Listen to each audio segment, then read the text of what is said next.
حضرت مولانا روم رحمۃ اللہ علیہ آپ حضرت موسیٰ علیہ السلام اور فرعون کا مکالمہ،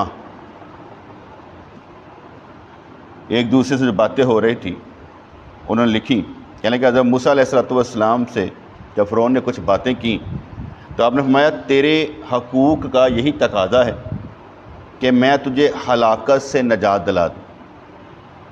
جیسے قرآن فرماتا ہے قوا انفسکم واہلیکم نارا، کیا مومنو ایمان والو خود کو بھی آگ سے بچاؤ اور اپنے بیوی بچوں کو بھی آگ سے بچاؤ، یعنی وہ راستہ اختیار کرو جو جنت کی طرف جاتا ہے، وہ راستہ اختیار نہیں کرنا جو جہنم کی طرف جاتا ہے۔ تم لیڈر ہو، بڑے ہو، اس لیے تم نے بچانا ہے۔ اور جب ہم خود مشعل راہ بن کر حضور کی سیرت پر چل کر عمل کر کے ایک کردار پیش کریں گے اور جس سے دوسروں کو خوشبو آئے کہ یار یہ سچا کردار ہے، محبتی کردار ہے، تو پھر کیا ہوتا ہے کہ وہ اسی راستے پر چلتا ہے جہاں سے اسے خوشبو آ رہی ہوتی ہے۔ تو یہاں حضرت موسیٰ علیہ السلام نے فرمایا تیرے حقوق کا یہی تقاضا ہے کہ میں تجھے ہلاکت سے نجات دلا دوں۔ اگر تو میری نصیحت کو قبول کرے گا تو ابدی ہلاکت سے نجات پا جائے گا، ہمیشہ والی ہلاکت، جہنم سے بچ جائے گا۔ تو نے اپنے نفس کو جو کہ ایک معمولی کیڑا تھا اسے اژدہا بنا کر اپنے اوپر مسلط کر لیا۔ ہم جن عادتوں میں پلتے ہیں، جن حالتوں میں پلتے ہیں، جن لوگوں میں پلتے ہیں، وہ ہمارے اندر کی چیز کو بڑا کر دیتے ہیں۔ جیسے کہا جاتا ہے نا کہ ایک بچہ جو ہے وہ دریا میں ڈوب رہا تھا تو چنگیز خان نے کہا میرے بچے کو ذرا بچانا، اس نے نیزہ ایسا کر کے نا بچے کو مارا، سینہ پھاڑ کے باہر نکالے کہ لو یہ نکال دیا باہر۔ اب اس کے نزدیک یہ رحم کا مادہ تھا کہ جو اس نے بچے کو باہر نکالنا ہے، انہوں نے کہا میں ترس کھایا کہ تیرا بچہ تجھے دے دیا۔ اب بندہ یہ سوچ سکتا ہے کہ اس کا مزاج کیسا ہوگا کہ اس کے نزدیک اتنا بڑا کام اتنا سا ہے کہ یار کوئی گل نہیں، ایسی کوئی مسئلہ نہیں۔ بعض اوقات ہمارا حسد، کینہ، بغض بہت بڑا ہوتا ہے جس سے طوفان مچ جاتے ہیں، جس سے گرتباہ ہو جاتے ہیں، بات سمجھنے کی صلاحیت ہمارے اندر نہیں رہتی۔ تو جب وہ چیز ہو جاتی ہے اس کا مطلب ہے وہ شریعت پر غالب آ جاتی ہے، قرآن و سنت پر غالب آ جاتی ہے، پھر ہم وہ فیصلے کرتے ہیں جو قرآن و سنت کے خلاف جاتے ہیں۔ تو اس لیے انہوں نے کہا کہ تو نے اپنے نفس کو جو کہ ایک معمولی کیڑا تھا اسے اژدہا بنا کر اپنے اوپر مسلط کر لیا۔ اور کتنی بڑی بات ہے کہ انسان کو توبہ کرنے کی بھی عادت نہیں ہوتی، بات کہہ کے اور بات غلط کہہ کے تو وہ اسے واپس بھی نہیں لیتا، کہتا میں نے کہہ دیا ہے تو کہہ دیا ہے۔ اور بعض اوقات یہ اندر کی انانیت سچی بات کو بھی چھپا لیتی۔ جیسے ایک مثال ہے، میں آپ سے سوال کرتا ہوں، حضور علیہ السلام و تحیت و ثنا احد کے میدان میں آپ کو وہ پتھر لگا، خود جو ہے اندر چلے گی، آپ کے دندان مبارک شہید ہو گئے۔ وہ شہید کیا مطلب کیا ہوا دندان مبارک شہید ہو گئے؟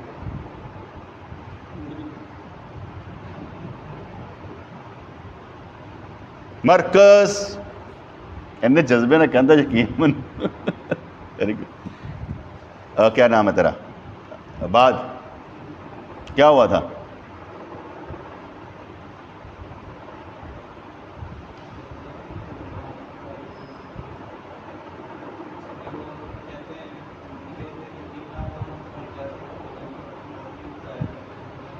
میں نے بتایا مول صاحب پورا تھا مول صاحب۔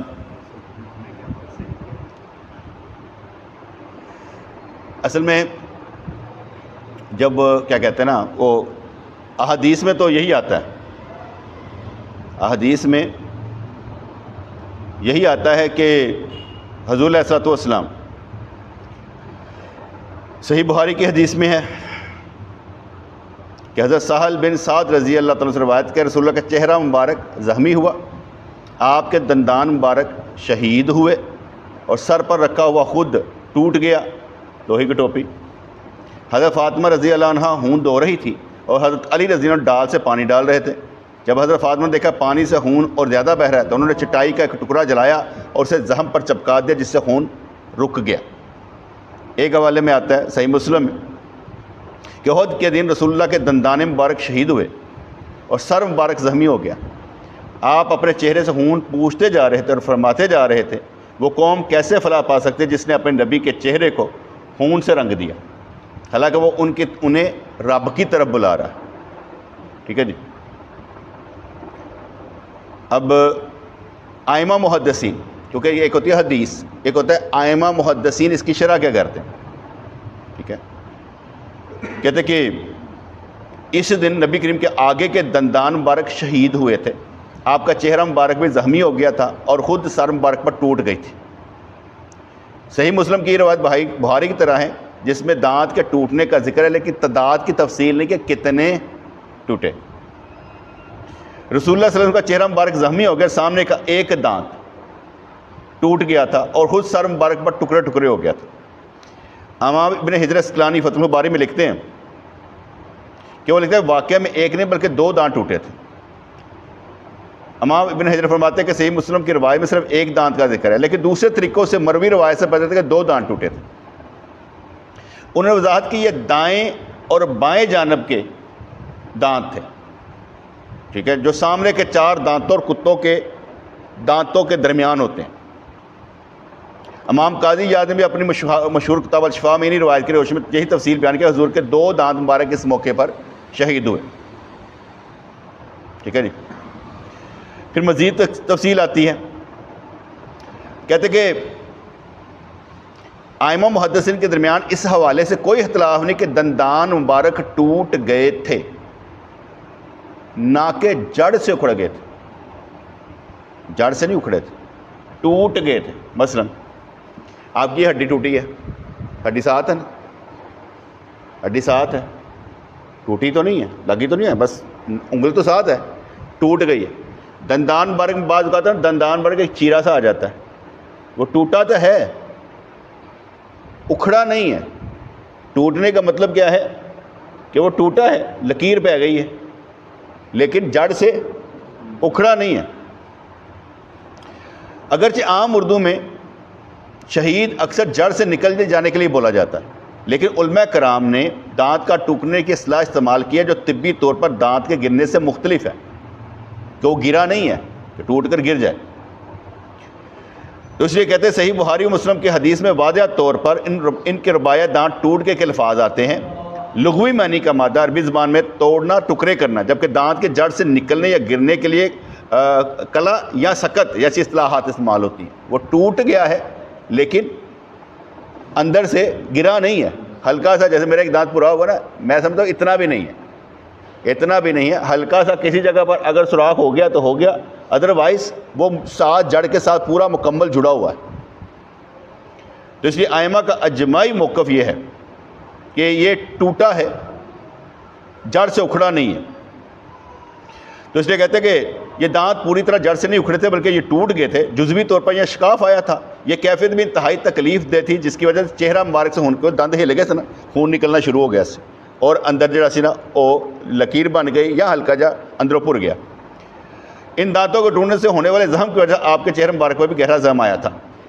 شہید ہونا، جو ہم بولتے ہیں کہ دانت شہید ہو گئے، کہتے ہیں ائمہ محدثین نے اس واقعے میں شہید ہونے کا لفظ دندان مبارک کے لیے بطور تعظیم اور ان کی عظمت کے استحار کے لیے استعمال کیا، کہ ہم نے جو کہا کہ حضور کے دانت شہید ہو گئے تو حضور کی عظمت کی وجہ سے یہ لفظ استعمال کیا گیا ہے، کیونکہ یہ راہ حق میں زخمی ہوئے تھے۔ یہ فنی اصطلاح نہیں بلکہ ایک مجازی اظہار ہے، جس سے مراد زخمی ہونا یا ٹوٹنا ہے، زخمی ہونا یا ٹوٹنا ہے، نہ کہ جسم سے علیحدگی۔ مختصراً یہ کہ تمام ائمہ محدثین کا اس بات پر اتفاق ہے دندان مبارک ٹوٹ گئے تھے، اور یہ کہ جڑ سے مکمل طور پر اکھڑ کر لگ نہیں ہوئے تھے۔ جدا مطلب کہ ہمیں معلوم چلا کہ دو کا تو آگے تذکرہ کہ دو جو دانت مبارک تھے حضور علیہ الصلوۃ والسلام کے، وہ ٹوٹے، جو میں نے آگے بتایا کہ یہاں تو لکیر پڑ گئی، یہ ہلکا سا شگاف پڑ گیا، لیکن وہ دانت جڑ سے اکھڑے نہیں تھے۔ اور شہید کا لفظ تعظیم کے لیے ہے کہ ہم نبی پاک علیہ الصلوۃ والسلام کے لیے ہمیشہ اچھے الفاظ استعمال کرتے ہیں، جیسا کہ ہمارے قاعدے اہل سنت کے مطابق ہے۔ یہ میں نے اس لیے آپ کو بتایا کہ ایک دوست نے اس طرح مجھے بھیجا، اور اس نے کہا جی سرکار کے دانت مبارک ٹوٹ گئے تھے اور اس میں سے نور آتا تھا، میں نے اس سے بتایا کہ میرے نزدیک تو حضور کی جو نا اور جیسا ہونا دند مبارک علیحدہ علیحدہ ورلا ہوتی ہیں تو حضور کی ورل تھی تو اس میں سے نور نکلتا تھا. یہ جو ٹوٹنے کا معلوم تو ہے یہ جڑ سے اکھڑا ہوا نہیں ہے. اس نے مجھے پھر حدیثیں بتائیں, پھر میں نے اس لیے آپ کو ساری شرح کر کے بتائی ہے کہ ہم جہاں پر بھی بیان کریں تو کس طریقے سے کرنا ہے وہ میں نے آپ کو سمجھا دیا کہ وہ شہید کا مطلب کیوں استعمال کیا گیا, اور ٹوٹنے کا مطلب یہ ہے کہ ٹوٹ گئی ہڈی لیکن ساتھ ہے, اسے جوڑ دیتے ہیں. یہ دانت ٹوٹا ہوا ہے لیکن ساتھ جڑا ہوا ہے, اترا ہوا نہیں ہے, اور وہ بھی 2 دانت جو ہل کے باہر نہیں نکلے. اور اس لیے علماء کرام فرماتے تھے نبی حسین ہوتے ہیں, اور دانت کا ٹوٹ جانا جو نا اندر سے ٹوٹ جانا برا لگتا ہے. کسی بھی کا دانت ٹوٹ جائے آپ اسے دیکھیں گے تو اندر کے جو سارے باقی دانت ہیں نا وہ کالے کالے نظر آنے شروع ہو جائیں, کیونکہ وہ اوپر جو تھا نا وہ ختم ہو جاتا ہے, تو اندر سے پھر سارا عجیب و غریب نظر آنا شروع ہو جاتا ہے. تو اس لحاظ سے حضور علیہ السلام جیسا حسین ہے ہی کوئی نہیں, کہ اس لیے وہ ہم تو یہی کہیں گے اس کی وجہ سے اور حسین لگتے ہوں گے. تو میں نے یہ اپنے بچوں کو اس لیے سکھا دیا کہیں پر بھی یہ بات ہو کہ جڑ سے اکھڑنا نہیں بلکہ دانت میں تڑیڑ آ جانے کی مراد ہوتی ہے, یا کوئی چیز پُر جاتی ہے چھوٹی سی نقطہ سا جیسے اکثر ہو جاتا ہے, تو اس کو ہم کہتے ہیں. حضور علیہ السلام کے دندان مبارک شہید ہوئے تھے, 57 سال کی عمر تشریح کرنی پی رہی. ایسی گل کہ 57 سال کی عمر یہ گلوں کی تشریح کرنی پی رہی ہے, کیونکہ سارے بچیاں انہاں چیزوں کا علم نہیں ہے. اور مجھے کوئی بھی چیز معلوم ہوتی ہے میرا دل کرتا ہے سب کو بتاؤں, تاکہ ایک ایک چیز ہماری بچوں کو پتہ ہو, وہ چھوٹی بڑی کوئی بھی ہو, ہر چیز معلوم ہونی چاہیے. تو اس لیے وہ کہتے ہیں کہ تو نے اپنے نفس کو جو کہ ایک معمولی کیڑا تھا اسے اے فرعون اژدہا بنا کر اپنے اوپر مسلط کر لیا. اس لیے کہتے ہیں کہ چیزیں بدلتے رہنے چاہیے. کبھی وہ کہ دال روٹی کھا لو, کبھی گوشت نہ کھا لو. ایکو جہا سٹائل نہیں رکھنا کہ اسی بھاجی انج ہی کھاندے جے, اسی ایتھے کھاندے جے, تھلے نہیں جے آندے. ایسا نہیں رکھنا چاہیے, بلکہ اپنے آپ کو اوپر نیچے کرتے رہنا چاہیے, عادت نہ پڑ جائے. ٹھیک ہے نا. وہ کہتے ہیں کبھی یا روٹی کھوا, کبھی کھوانے والا بن لینا چاہیے. دونوں چیزیں ہونی چاہیے, ایک جیسی صورت نہیں. اگر آپ بار بار مانگ کر ہی روٹی کہیں گے کبھی نہ. اس لیے اگر آپ کھلانے والے ہوں گے تو کیا ہوگا کہ نہیں یار کمینہ نہیں گا, کھوا بھی دینا یار. ایک جیسی عادت نہیں.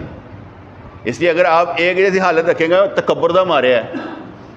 اس لیے اگر آپ گاڑی میں سفر کرنے والے کبھی موٹر سائیکل پہ کبھی سائیکل پر بھی کر لیں, اس سے کوئی فرق نہیں پڑتا, عزت میں کوئی کمی نہیں ہوتی. لیکن انسان جب اس جگہ پر آ جاتا ہے تو پھر یہی سمجھتا ہے کہ میں بس, اور میں ایسا اژدہا ہے جو انسان کو کھا جاتا ہے. میں اسی ایک مثال دیتا ہوں. ایک بندہ میرے پاس آیا, کہنے کہ میرے 3 بہنیں ہیں, کاروبار بڑا اچھا چل رہا تھا, 2 بہنوں کی بڑی دھوم دھام سے لاکھوں روپے لگا کے میں نے شادی کی. اب میرے پیسے نہیں ہیں. میں کہا پھر, کہتا ہے میں قرضہ پکڑوں جو مرضی کروں, میں نے ویسے ہی دھوم دھام سے شادی کرنی, میں بھائی ہوں اس کا. کر لے, کیونکہ اسے سمجھانا میرے لیے فضول تھا. وہ جس جگہ پر تھا اس کا نفس اس پر مسلط تھا, وہ نیچے والی جگہ پر نہیں آ سکتا. کیا کہوں گا, میں نے پہلے یہ کیا تھا, اس کے دل پر کیا گزرے گی. ہم نے جب آتے ڈال دی ہوتی نا, ہم گھر میں بھی کوئی چیز آدر نہیں ڈالتے, کبھی کر دیا کبھی نہ کر دیا, کبھی ہاں ٹھیک ہے چلے جاؤ, کبھی کہ نہیں جانا. دونوں چیزیں رکھی ہوتی ہیں تاکہ پتہ لگ جائے کہ اگر برابر کا رکھنا ہے تو اس طریقے سے رکھا جائے, کبھی جانے دو کبھی نہیں, کبھی بات مان لی جائے کبھی نہ, تاکہ وہ تربیت ہوتی رہتی. اگر نہ ایک جیسی عادت ڈالتے ہیں پہلے تو تسی آئیں جیسے ہوں انج ہو گئے, ایک چیز بن جاتی ہے. اس کے پہلے تھے اب نہیں ہے. اب ہم ذرا ترتیب سے چلتے ہیں, کبھی انکار بھی کر دیتے ہیں, کبھی مان بھی لیتے ہیں. دونوں چیزیں ساتھ ساتھ چلتی رہتی ہیں. اس لیے جو انہوں نے بتایا کہ تو نے اپنے نفس کو جو کہ ایک معمولی کیڑا تھا اسے اژدہا بنا کر اپنے اوپر مسلط کر لیا ہے, اس کے مقابلے کہ میں اپنے عصا کا اژدہا لایا ہوں.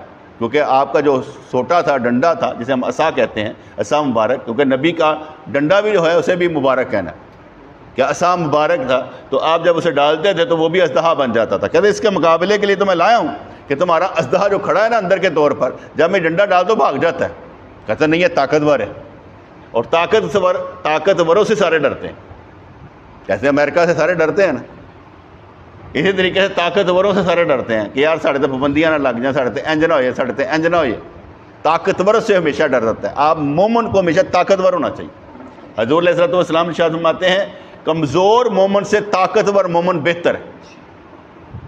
کمزور مومن سے طاقتور مومن بہتر ہے۔ ایک وہ ہوتے ہیں جو فقیر لوگ ہوتے ہیں، کیا کہتے ہیں، جو نفس کے مجاہدے کے لیے کمزور رہتے ہیں، اس کی بات اور ہے، لیکن مومن پیسوں کے لحاظ سے بھی طاقتور ہونا چاہیے، ٹھیک ہے، پیسوں کے لحاظ سے بھی طاقتور ہونا چاہیے اور جسمانی لحاظ سے بھی طاقتور ہونا چاہیے، کیونکہ مسلمان ہے، جس کھیل میں ہو اس کھیل میں بھی طاقتور ہونا چاہیے، سیکھنے کے لیے اسے ہر چیز معلوم ہو کہ یہ کھیل کھیلا کیسے جا سکتا ہے۔ جیسے جہاں پر بھی مومن ہو اسے ہر لحاظ سے طاقتور ہونا چاہیے، اسباب کے ساتھ ہونا چاہیے، اور اس چیز کے سارے سیفٹی میجر اس کے پاس ہونے چاہیے۔ تو اس لیے کہا گیا کہ میرا سانپ تیرے سہا کو برباد کر دے گا، اگر تو راضی ہو گیا تو دونوں سانپوں سے بچ جائے گا، ورنہ تیری ہلاکت ہے۔ اکثر و بیشتر ہم یہ کہتے ہیں کہ اللہ کی رحمت اس کے غضب پر غالب ہے، کیونکہ قرآن فرماتا ہے کہ اللہ تعالیٰ کی رحمت اس کے غضب پر غالب ہے، یہ قرآن پاک فرماتا ہے۔ اللہ ارحم الراحمین ہے، اور سب سے زیادہ رحم کرنے والا خود اللہ کریم ہے، لیکن اللہ قہار بھی ہے بیٹے، جبار بھی ہے۔ یہ کیسے ہو سکتا ہے کہ آپ اس کی اس دنیا میں اس کے احکامات کی عزت کی دھجیاں اڑا دیں اور وہ کہے تم بڑا اچھا میں تجھے معاف کر دوں؟ کیسی بات؟ آپ انسانوں کا بیڑا غرق کر کے رکھ دیں اور کہے کوئی بات نہیں ہے میں معاف کر دوں گا۔ کر سکتا ہے معاف، لیکن کیا پکڑ نہیں سکتا؟ کیا ہمیشہ اچھا وہی ہے جو دھجیاں بکھیر کے رکھ دے؟ نہیں، ایسا نہیں ہے۔ اللہ کریم اسی کو پسند کرتا ہے جو متقی ہے۔ اللہ تعالیٰ محبت کرتا ہے متقی لوگوں سے۔ وَاعْلَمُوا أَنَّ اللَّهَ مَعَ الْمُتَّقِينَ، کہ اللہ تعالیٰ متقین کے ساتھ ہے، دوسروں کے ساتھ نہیں ہے، تقوی پرہیزگار لوگوں کے ساتھ ہوتا ہے۔ تو اس لحاظ سے اگر ہم یہ کہیں کہ اس دنیا میں تہس نہس کر دینا چاہیے، اللہ کو بڑا پسند ہے، قطر پسند نہیں۔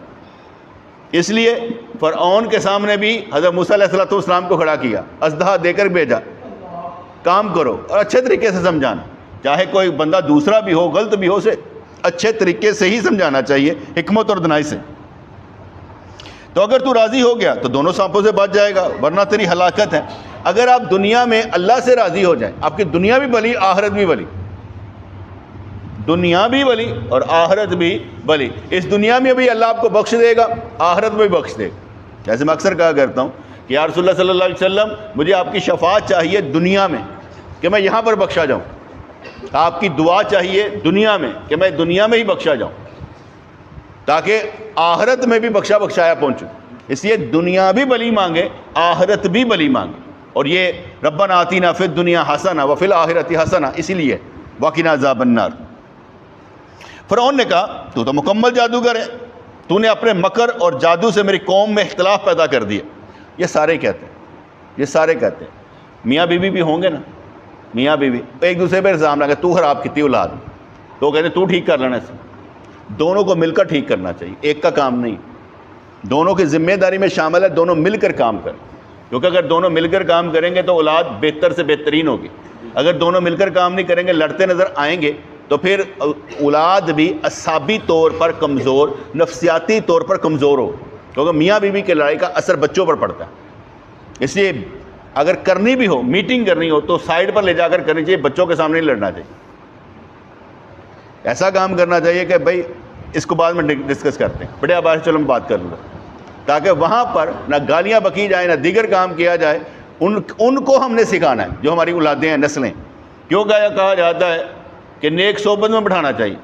تو ساڑیاں دادیاں نانیاں ماشاء اللہ نے خراب کریں، سب تو پہلے ہاتھی انہوں کا ہوتا ہے، نانیاں دادیاں کا، کہ وہ خراب کر کے چھڑ دینی ہیں، کیونکہ تربیت نہیں نا بیٹے ہوتی۔ اس لحاظ سے نانیاں دادیاں زیادہ تر خراب کرتی، وہ کہتے ہیں دادی نے کیا سی، اور انسان کو جس وقت جس سے محبت ہو جائے نا بس کام خراب۔ اس لیے اپنے بچوں کو ہم نے خود بچانا ہے اور راہ پر چلانا ہے، کیونکہ اولاد لی ہی اس لیے جاتی ہے تاکہ اچھا کر کے دکھایا جائے، بہترین کر کے دکھایا جائے۔ اگر ہمارے کردار سے رسول اللہ کی کردار کی خوشبو نہ آئے تو اس کا مطلب کردار فیضان یافتہ نہیں ہے۔ فرعون نے کہا تو مکمل جادوگر ہے، تو نے اپنے مکر اور جادو سے میری قوم میں اختلاف پیدا کر دیا۔ حضرت موسیٰ علیہ السلام نے فرمایا کہ میں اللہ کا پیغام پہنچا رہا ہوں۔ جادوگر اپنے عمل میں اللہ کا نام کا سہارا نہیں لیتے۔ اکثر میں کہتا ہوں نا، تویز بچوں کے لیے کہ ان کے گلے میں ڈال دیں، تعلیم نوجوانوں کے لیے، اور توکل مردوں کے لیے۔ جو توکل کرنے والے جو صوفی لوگ ہیں، جو طریقت پر چلنے والے، ان کے لیے توکل ہوتا ہے، کیونکہ وہ تعلیم پر چل کر توکل کے مقام پر ہوتا ہے، کسی چیز کو ہاتھ میں نہیں لاتے۔ وہ یہ سمجھتے ہیں اللہ کی مرضی کیا بات ہے. فرض کر میرے اوپر کوئی آ جائے نا, بڑی سے بڑی آفت بھی آ جائے, تو ایک لمحے کے لیے بس اچھا چلو پھر ٹھیک ہے, ہاں بھائی ہن کی کرنا ہے, پھر اگے چلیے. وہ کیا کہتے ہو یار تیرے تے تباہ کن مرحلہ شاید, یعنی یار اگے چلیے, اے لنگ ایک لمحہ ہی سی بس, میری زندگی دا ایک لمحہ.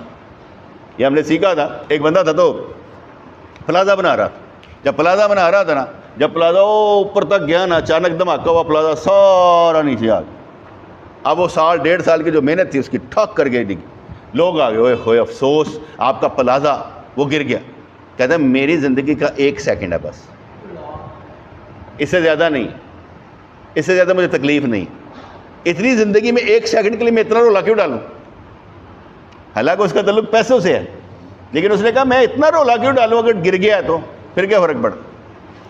دوسرا دن ہوا تو اس کے گھر میں چور پڑ گیا اور چوری کر کے لے گئے.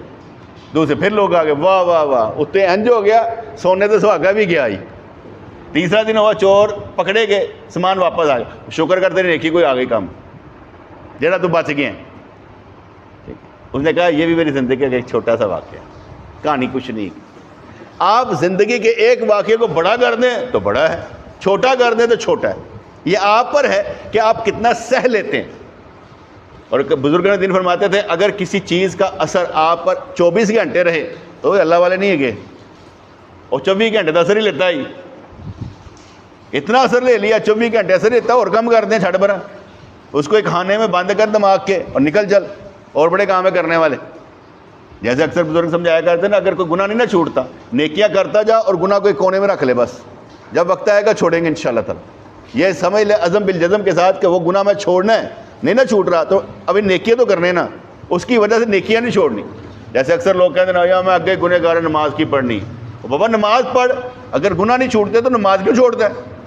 تو اس لحاظ سے کہا جاتا ہے کہ بھئی آپ گناہ کو سائڈ پر رکھ کر نیکیاں کرتے چلے جائیں. تو حضرت موسیٰ علیہ السلام نے فرمایا کہ میں اللہ کا پیغام پہنچا رہا ہوں. جادوگر اپنے عمل میں اللہ کے نام کا سہارا نہیں لیتے, اور اللہ والے ہر کام میں اللہ کا سہارا لیتے. وہ اللہ کے بغیر جی نہیں سکتے, انہوں اللہ کے بغیر چین نہیں آتا. اللہ کے بغیر ایسے ہو جائے تو اللہ سے رات بھی ہمیں کٹی ہے یار, عجیب و غریب ہی نکلا ہے یار, نہ صبح نہ شام رات یاد نہیں کیا. میں کیا کہتا ہوں, میں درس نہ تو میں پاگل ہو یہاں. یہ درس دینے سے روحانیت بڑھتی ہے, جذبہ پیدا ہوتا ہے, جو دوسروں کو سکھانا ہوتا ہے خود بھی بندہ سیکھتا ہے کہ یار کوئی نئی چیز ہوگی ہمارے اندر آئے گی, کیونکہ جب ہم کام کر رہے ہوتے ہیں اللہ تبارک و تعالیٰ اس کے بدلے میں ہمیں کچھ نہ کچھ دے رہا ہوتا ہے. ایسا نہیں ہے کہ ہم ملازم نہیں ہیں, ہم لینے والے نہیں ہیں, ہم سودا ہی تو لے رہے ہیں, ہم تو خریدار ہیں اللہ تعالیٰ کی رحمتوں کے. اس لیے ہر وہ ہیلا کرنا چاہیے جس سے اللہ کی رحمتیں ہمیں مل رہی ہوں. ٹھیک ہے نا بھائی, بڑے کو چھوٹے کا خیال کرنا ہے, چھوٹے نے بڑے کا خیال کرنا ہے, ٹھیک ہے نا, ایسے ہی ہے نا, ویری گڈ, ٹھیک ہے نا. بھائی کا ہاتھ پکڑ کے لے کے جانا ہے, ٹھیک ہے نا, کیونکہ رحمتیں ملتی ہیں, پیار ملتا ہے, خیال رکھنا پڑتا ہے.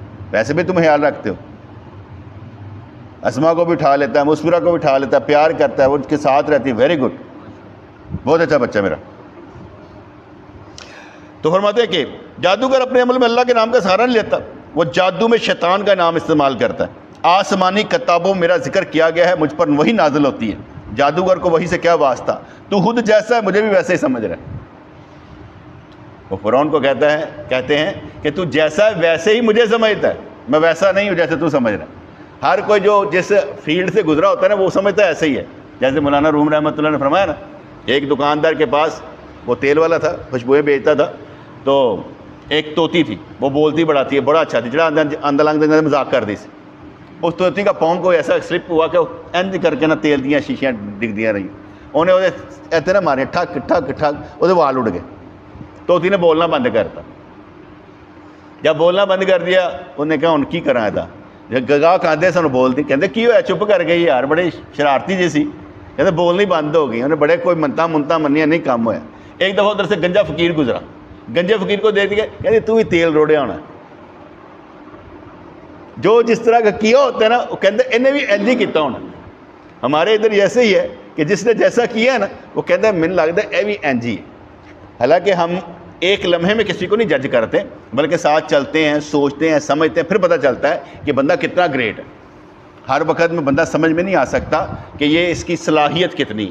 صلاحیت کا پتہ ساتھ چلنے سے لگتا ہے کہ اس کے اندر کون کون سی کوالٹیز ہیں, اور اپنی کوالٹیز کا اظہار کرتے رہنا چاہیے، کیونکہ ہمارے اندر کے وجود سے جو صلاحیت نکلیں گی وہ اللہ کی عطا کردہ ہے، اور اگر ہم ان صلاحیتوں کو استعمال نہیں کریں گے تو اللہ تعالیٰ کی صلاحیتوں کے جو چیزیں دی ہیں ان کے منکر ہیں۔ اس لیے ہمیں اپنی صلاحیتیں باہر نکالنی چاہیے۔ آپ 24 گھنٹوں میں کئی کام کر سکتے ہیں، چمکی جنگ لڑ سکتے ہیں، اور اگر آپ پہلے بھی تھک جائیں تو پھر تھک گئے، اپنے اندر سے نکالنا پڑتا ہے۔ جیسے کوئی چیز ٹوٹنے پھوٹنے والی ہوتی ہے نا، تو اس میں بندہ جب ذہنی طور پہ بھی ٹوٹ پھوٹ جائے نا تو پھر کیا کہتے ہیں، ٹھنڈے اندر رکھ دیں اور گلا کریے، ہاں بھائی کیا حال ہے، طبیعت ٹھیک ہے، چینل چینج کرو، دوسری چیزوں کو ختم کرنے کے چینل چینج کرو، جہاں پر تنہائی ہو محفل میں آؤ، ادھر ادھر چلے جاؤ، کام کرو، تاکہ ذہن جو ہے کام پر لگ جائے، ادھر ادھر کا نہ سوچے۔ جیسے فرماتے ہیں کہ انسان جیسا خود ہوتا ہے دوسروں کو ویسے ہی سمجھتا ہے۔ انسان ہمیشہ اپنی حالت پر دوسروں کو قیاس کرتا ہے، اکثر و بیشتر بیان کرنے والا جب بیان کرتا ہے تو اپنی حالت بیان کرتا ہے، اپنے سے اوپر والی حالت بیان نہیں کرتا۔ کیوں بول صاحب کیوں؟ وہ اسی میں پھنسا ہوتا ہے۔ اور صبح کی نماز قضا ہوئی ہے نا، وہ بیان اچھا کدھر نہ کہانی ہوئے گی، اللہ معاف کر دے گا۔ اگر وہ 5 وقت کی نمازیں چل دیا ہوں گے نا تو کہے گا تو جدید توفیق ملے گی۔ انسان جس حالت میں ہے نا اسی حالت میں قیاس کرے گا۔ اب میری بات سمجھیں، میرے بیان میں جان کیوں ہوگی؟ میں مراقبہ کراؤں گا تو جان کیوں ہوگی؟ وہ اس لیے ہوگی کہ میں اتنا ہی سوچتا پیا، گل سمجھ آئی نا۔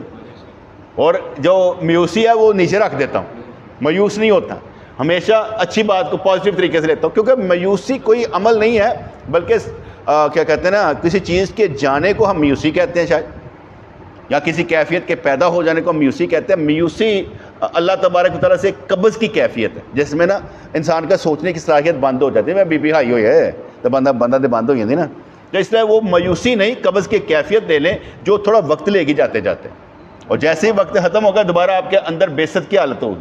واللہ یقبض و یبسط، کہ اللہ تعالیٰ قبض اور بیست کرتا رہتا ہے، اللہ تعالیٰ رزق بھی بڑھاتا ہے، رزق کم بھی کر دیتا ہے۔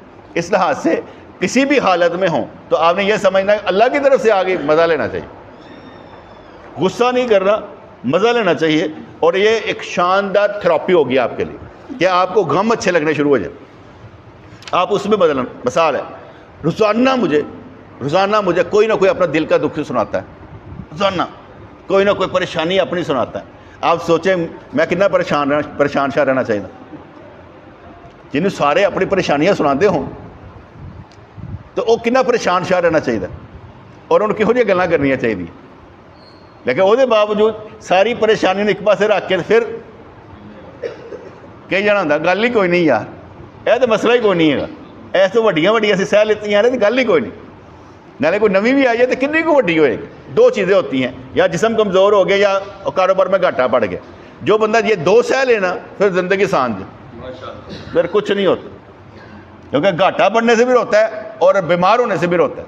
ان دونوں سے نکل جائے، محاورہ ہو جائے، پھر الحمدللہ پھر صحیح کیفیت رہتی۔ کہتے ہیں انسان جیسا ہوتا ہے دوسروں کو بھی ویسا ہی سمجھتا ہے۔ انسان ہمیشہ اپنی حالت پر دوسروں کو قیاس کرتا ہے، جس کا مثال ہے اکثر و بیشتر میں دس دیا کرتا تھا تو کوئی پینٹ شرٹ میں آ جاتا تھا نا تو میں ایسے کبھی نہیں کہتا یار شلوار قمیض پانی چاہیے تھی، کیونکہ مجھے معلوم تھا میرا بچپن جو ہے نا، میری ماں لنڈے سے ایک پینٹ لاتی تھی، 2 شرٹیں لاتی تھی، بس وہی ہوتی تھی ہمارے، یہ شلوار قمیض تو نصیب ہی نہیں ہوتی تھی، یہی 2 پہنتے تھے۔ تو میں کہتا جدوں انہوں میں سوٹ دے داں گا نا تد تک کہاں گا سوٹ پائیں۔ اپنی حالت تے قیاس کرنا کہ میں یہ انج گزری ہی ہے تو انہوں نے بھی انج نہ ہوئے یار، ہو سکتا ہے اس کے پاس ہوں، میں اپنی ایک حالت بیان کر رہا ہوں۔ ایک درد اٹھ جاتا ہے، شیخو پورے میں درس دے نکلے وہ بیٹھا تو ایک بندہ ایویں لڑکا چھوٹا موٹا انج کر کے اگے آ کے بیٹھا تو کپڑے پھٹے سن تو میرا دل ہی پھٹ گیا۔ میں کہ یار یہ اسی مسجد میں آتا ہے، یہاں کہیں ہے؟ کہتے جی۔ میں کہ یار اس کے کپڑے پھٹے ہوئے ہیں، مسجد میں کسی کو نظر نہیں آتے۔ کاشف یار میں پیسے داں گے کپڑے جڑے نا لے کے دے سو یار، یہ گھر جا اور یہ کپڑے لے کے دے۔ یہ لے کے گھر گیا تو وہ ماں پریشان، انہیں کچھ کرتے نہیں دتا، کہتے نہیں مسجد آیا سی تو کپڑے پھٹے سن تو ساڈے وڈیاں نے کہا پیسے پڑھو تو کپڑے سوا لو تاکہ کپڑے جڑے پھٹے۔ مینوں ایسا لگا کہ ہم مسجد والے ہیں تو مسجد میں آنے کا کوئی بھی بندہ آتا ہے تو اسے ایسا تو ہونا چاہیے نا کہ یار کپڑا تو اچھا پہن لے، ہم اسے کپڑا بھی نہیں لے کر دے سکتے. نہیں میرا اس وقت دل پھٹ گیا. میں کہا اے سب تو وڈی عبادت حالے کرو نا, تقریر نو چھڈو, عملی کام کرو. یار انج کر ادھر. یہ ایسے ہی ہے نا جیسے حضور علیہ الصلوۃ والسلام تحیۃ و ثنا, آپ شاید نماز سے فارغ ہوئے تو دیکھا ایک قوم آئی ہوئی ہے جنہوں نے تلواراں نیاماں چ نہیں انج لٹکائیاں سن, اور رنگ پیلے جی یرکان ہویا ہوندا, پوکڑا ٹھڈ اندر لگے. سرکار انہوں دیکھ کے تو آپ کا رنگ زرد پڑ گیا. آپ نے ارشاد فرمایا ہاں بھائی کوئی لے کے آؤ بھی دوستو, بھاویں کھجور کی چھالی لے وہ خالی لے وہ. کوئی نہیں اٹھیا. ایک انصاری اٹھا, گھر گیا, اور جب اس نے 2 توڑے پکڑے ہوتے کھینچتا وہ لے کر آ رہا تھا. ایک میں شاید کھانا تھا, ایک میں کپڑے وغیرہ تھے, وہ لے کر آ رہا تھا. اس کو دیکھا دیکھی سارے گئے, کچھ نہ کچھ لے کر آ گئے. حضور نے فرمایا ثواب انہیں پہلے لے کے آیا, وہ وجہ سے باقی بھی ثواب ہے کہ انہوں نے نیکی کما لیتے. ٹھیک ہے, اور رنگ فق ہو جاتا ہے کہ یار کیا ہو رہا ہے یار, ان کا کچھ کیا جائے. بڑا سب کا خیال رکھتا ہے. یا 6 ارب انسان کو اللہ ہی پال رہا ہے, آپ نہیں پال رہے. آپ اپنے گھر دے پال لو, بڑی گل ہے. وہ 6 ارب انسانوں کو پالنے والا بڑا اللہ ہے. حضور اپنی امت کو پالتے. آپ حضور کی طرف رخ کریں, ہوا نہ آئے, یہ ہو نہیں سکتا. آپ سرکار کی طرف رخ کریں, چلے ایسے کر لیں, آپ پڑھیں دعا اللہم صلی علی محمد, تو 10 رحمت رب نہ کر لے, 10 ہمارے احمد دی نان تو پھر گل ہی مکا دینا. ادھر سے بھیجنے کی بات ادھر سے آتی ہی آتی ہیں. ایسا نہیں ہو سکتا کہ نہ آئے. انسان جیسا خود ہوتا ہے دوسروں کو بھی ویسا ہی سمجھتا ہے. انسان ہمیشہ اپنی حالت پر دوسروں کو قیاس کرتا ہے. جس کا اپنا سر چکرا رہا ہو وہ گھر گھومتا ہوا محسوس کرتا ہے کہ گھر گھومتا پہ, حالانکہ چکر انہوں آ رہے ہیں. کشتی میں بیٹھا ہوا انسان سمجھتا ہے کہ ساحل پیچھے کو چل رہا ہے. اگر انسان تنگ دل ہوتا ہے تو دنیا کو تنگ سمجھتا ہے. اگر خوش ہوتا ہے تو اسے تمام دنیا پر مسرت نظر آتی. کیا بات ہے. اسلام کے مرکز میں بھی منافق کو کفر و نفاق ہی نظر آئے گا. جیسے میں اکثر خیال کرتا ہوں, اگر ہم کسی کی ماں بہن کو نہیں چھیڑتے, ہماری اولاد کو بھی کوئی نہیں چھیڑے گا. جہاں مرضی چھوڑ دیں ان کو کوئی نہیں چھیڑے گا انشاءاللہ, کیونکہ ہم کسی کو نہیں چھیڑ, وہ اللہ کی پناہ میں رہیں گے. اگر ہم چھیڑیں گے تو ہم پر بھی اثر ہوگا, ورنہ میں ڈرنے والوں میں سے نہیں کہ کیا اس طرح کا بندے کو سمجھو, کیونکہ دل اللہ کے اوپر ہے توکل کر کے. کیونکہ انسانی زندگی میں جب انسان اس دنیا میں چلتا ہے نا تو اسے احساس ہونا چاہیے کہ اللہ میرا والی وارث ہے اور اللہ میری اولادوں کا بھی والی وارث ہے. اس لیے کبھی یہ فکر نہیں کرنی کہ یار کیا ہو جائے گا, ہماری بیٹیاں ہیں, ہمارا کچھ نہیں ہونا. اللہ کی پناہ میں اللہ تعالیٰ ان کو بھی سنبھالے گا, ہمیں بھی سنبھالے گا. ہم یہاں پر بیٹھے ہیں, بچے گھر میں ہیں, کچھ بھی ہو سکتا ہے. ٹھیک ہے نا, لیکن بچانے والا کون ہے؟ اللہ. روزانہ جس طرح کردے ہوتے ہیں نا, یقین منو ایک کھنا سوکھیا ہونا چاہیے, کوئی خون نکلیا ہونا چاہیے, دن ٹوٹے ہونے چاہیے, ڈگ گیا, لیکن پھر اللہ نے بچا کے رکھا ہوتا ہے, کچھ نہیں ہوتا. تو اس لیے انہوں نے کہا کہ اسلام کے مرکز میں بھی منافق کو کفر و نفاق ہی نظر آئے گا. انسان جس چیز کی جستجو کرتا ہے وہی اس کو نظر آتی ہے. طالب مولا کی طلب میں رہنے والا, اسے ہر حال میں اللہ ہی اللہ نظر آتا ہے. وہ ہر معاملے میں اللہ ہی اللہ سمجھتا کہ اللہ ہی اللہ ہے. اس کی باتوں میں بھی ہر وقت اللہ ہی اللہ نظر آئے گا, کیونکہ وہ جستجو میں ہے. جو شخص باطنی بصیرت سے حالی اور ظاہر ہے اس کو تمام عالم میں صرف ظاہر نظر آئے گا. کہتا بیل اگر بغداد میں بھی پہنچے گا تو وہاں بھی اس کو خربوزے کے چھلکوں کے علاوہ کچھ نظر نہیں آئے گا, وہ کھاندے ہی ہوئی. اسباب ظاہری کا پابند انسان صرف اپنی طبیعت پر اعتماد کرتا ہے. اسباب و علل سے گزر کر جب انسان اس مقام تک پہنچتا ہے جہاں مسبب الاسباب کی قدرت کا عمل جاری ہے تو اسے ایک وسیع میدان ملتا ہے کہ سبب بنانے والا کون؟ اللہ. ورنہ ظاہر دے دیں نہیں یار بڑا مشکل کام ہے یار, یقین منو 10,000 کوئی نہیں دے سکتا کسی نے. کل میں نے ایک بندہ کہتا تو 10 لاکھ دیتا ہے, ایسے 10,000 کوئی نہیں دینا, تو 10 لاکھ پڑھاتا ہے. میرے نزدیک ایک دیندار کی قیمت اس سے بھی زیادہ ہے, لیکن وہ سمجھتا نہیں ہے. اگر وہ صبر کر لے تو ایسا بھی درجہ اتنے مل جائے گا, اگر ہم کوئی عمل کر دیں گے تو درجہ اور ہو جائے گا. اس لیے اس لحاظ سے جب میں سوچتا ہوں نا, میں یہ سمجھتا ہوں کہ قیمت کم لگائی ہے, قیمت کم لگی ہوتی ہے. ہم یہ سمجھتے ہیں یار بڑا کام کہتا, کوئی کام نہیں کہتا, کوئی کام نہیں بیٹے. وہ اللہ والوں کے لیے جیسے وہ کہتا ہے امیر خسرو کا واقعہ اس نے سنایا تھا. وہ جتیاں لے کے 100 اونٹ دیتے. تو انہوں نے کہا یہ کیا؟ انہوں نے کہا یار تو جتیاں کی قیمت کا نہیں پتہ. اور میں آگے کہتا ہوں ایک لفظ اللہ، جو کچھ ہے اور اس کی دنیا میں جو کچھ ہے سب سے بہتر ہے. کہتے انہیں اللہ، ہمیں اس کی قدر نہیں ہے. اسی اپنی دکانوں سے جا کے بیٹھے ہوتے ہیں یار چیز وک جائے. وہ خریدار سے بنی ہے، چیز وکے نہ وکے. اسی اللہ دے خریدار سے بنی ہے، آپ تے اللہ اللہ کرتے رہیے، چیز وکے نہ وکے. ہمارے پیر مرشد رحمۃ اللہ علیہ فرمایا کرتے تھے اکری چودگی میں ایک دکان ہے. اب میں جب وہاں پر گیا ہوں کبھی کوئی گاہک نہیں دیکھا، لیکن عجیب بات یہ ہے کہ وہ مالک جو ہے دکان کا، اس کا کبھی ناغا نہیں دیکھا. وہ اپنی دکان کھول کے بیٹھا ہوتا ہے. کہتے بندے نے بھی ایسا ہونا چاہیے، گاہک آئے نہ آئے ناغا نہیں کرنا، اپنی دکان کھول کے رکھو. اور کوئی بیٹھے نہ بیٹھے، بندہ ایک بھی ہو اپنی دکان کھول کے رکھو، کیونکہ دکان کھلی ہوگی کوئی نہ کوئی آگے سودا لے لے گا. نہیں بھی ہوگا تو اپنا اللہ اللہ کرتے رہو. وقت مل گیا اللہ اللہ کرن دا یار اج شکر ہے. کچھ ہوتا ہے بندہ یار تو بڑا ہی کام تے لگا سا یار، بڑے ہی کام سی. وہ بعد کہتا یار پھر کام تے لگ گیا سا. کہتا کی؟ کہتا فائزہ فرق تھا فن سب و الا ربی کا فرق ہے. جدو فارغ ہے پھر اللہ اللہ خریدی ہے، پھر سودا دوسرا خریدنا شروع کر دینے ہیں کہ اللہ تعالیٰ شکر ہے اج فرصت لمحات آ گئے نے، ان طرح آرام کر لیے. تو اس لحاظ سے جب بات مسبب الاسباب کی آ جائے، جب بات اللہ کی آ جائے تو چھوٹی نہیں کرنی چاہیے. یعنی بات اللہ کے لیے کرنے اور وڈی کرو کہ میرا اللہ وہ ہے جو سب کچھ دے سکتا ہے، میں اس اللہ کو نہیں مانتا جو کچھ نہیں دے سکتا. یہ آپ نے اپنے اندر چیزیں پیدا کرنی. میں اس چیز پر یقین رکھتا ہوں مجھے جو ضرورت ہوگی مل جائے گی. ایسا کبھی نہیں ہو سکتا مجھے ضرورت اور ملے نا، جو ضرورت ہوگی خود بخود مل جائے گی انشاءاللہ تعالی. یہ یقین پیدا ہو جاتا ہے آہستہ آہستہ کہ یار اللہ تبارک و تعالیٰ اسباب پیدا ایسے کر دیتا ہے کہ تینوں تھوڑ نہیں رہے کہ تو کام کرنا ہے بس. دیکھو نوکری چھوڑ کے کام کرتے ہیں. اب آج کے ابو کہتے ہیں یار نوکری نہ چھڈیں، پینشن تے گزارا نہیں ہوتا. وہی بات، انسان جیسا ہوتا ہے دوسروں کو ویسے ہی سمجھتا ہے. وہی پینشن والے سن، انہیں کہنا نہیں پینشن ہے یہ کی بنے گا.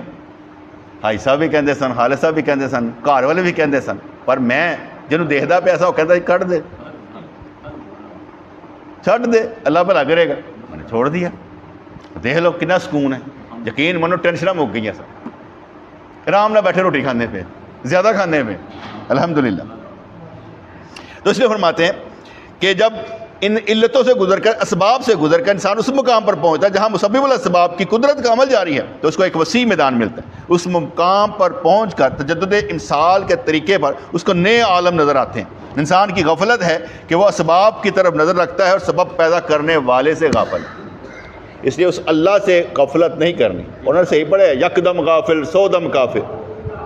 سن مرشد اے پڑھایا ہوں، سنیا سہن کھل گئیاں آکھیاں، چت مولا ول آیا ہوں، کیتی جان حوالے رب دے اسا ایسا عشق کمایا ہو، مرن تو پہلا مرگے باہو تا مطلب نو پایا. اس لیے ساری چیزیں اندر آپ کے پیدا ہوتی رہیں گی، آپ نے اپنے مطلب کی چیز کرنی. چیزیں ساری ہیں نا، میں آگے بتایا نا کہ خواب میں نے دیکھا میرے منہ سے گالی نکلی ہے، بڑی پرانی بات ہے. تو میرے دماغ میں جماکا ہوا ہے گالی تیرے اندر موجود ہے نکلتی نہیں.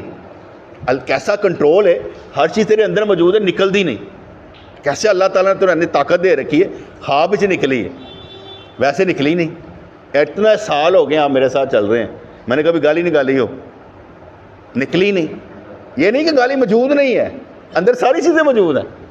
اللہ تعالیٰ نے ایسا ہمیں کیا کہتے ہیں قوت دی ہوتی ہے کہ وہ باہر نہیں نکلنے دینی. جدو کوئی چیز باہر نکلنی ہے وہ کیا ہوتی ہے، پانی کتنا صاف ہوتا ہے، فلٹر ہو کے نکلتی، یاد نہیں رہتا، فلٹر ہو کے نکلتی. کہتے نا انج نہیں یار تیرا رتبہ ہو جانی ہے گا یار تو غلط کر سکے. اچھی بات کرنے والا ہم سے امید رکھے گا کوئی اچھی بات کرے گا، اور اگر کوئی منہ سے نکل جائے تو اللہ خیر کرے، معاف کرنے والا ہے. کیونکہ ہم یہ نہیں کہہ سکتے کچھ ہو نہیں سکتا. اللہ تعالیٰ کسی کو کسی وجہ سے کسی کو کسی وجہ سے ذرا تھوڑا سا حل آ دیتا ہے اور پھر بندہ اپنے آپ میں آ جاتا ہے کہ I am not some thing special ہم نہیں ہیں بھائی. اسپیشل وہی ہوگا جو جسے دنیا میں اللہ بخش دے گا، جا تجھے معاف کی. تو اس لیے ہم بھی کہتے ہیں یا اللہ، بیٹھ جاتے ہیں آ کر اس امید پر کہ تو ہمیں معافی عطا فرمائے گا اور ہم سے اچھے کام دے گا. بسم اللہ الرحمن الرحیم. ربنا آتنا فی الدنیا حسنۃ وفی الآخرۃ حسنۃ وقنا عذاب النار ربنا آتنا فی الدنیا حسنۃ وفی الآخرۃ حسنۃ وقنا عذاب النار یا اللہ یا رحمان ثبتنا علی الایمان آمین برحمتک یا ارحم الراحمین صلی اللہ علیہ وسلم.